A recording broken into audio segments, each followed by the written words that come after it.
مسجد میں خواتین آتی تھیں، بچوں کو لے کے آتی تھیں. وہاں کی عورتیں مسجد میں آتی، بچہ چھوڑ کے کہاں آئیں گی؟ وہاں پہ تو کوئی اور سنبھالنے کے لیے تھا نہیں، غریب بیچارے لوگ تھے، تو بچوں کو ساتھ میں لے آتی تھیں، اور خاص طور سے ماحول مسجد کا ملے اس لیے بھی لے کر آتی تھیں.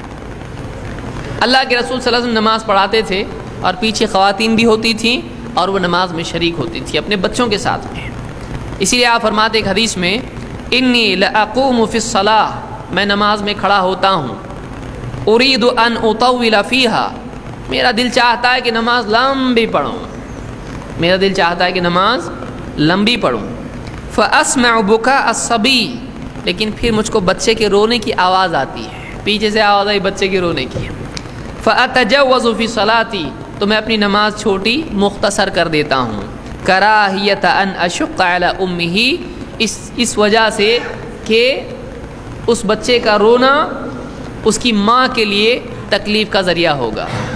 بچہ رو رہا، اب بچہ رونا شروع کیا تو رکتا ہو؟ اس کا کوئی بٹن ہے؟ نہیں.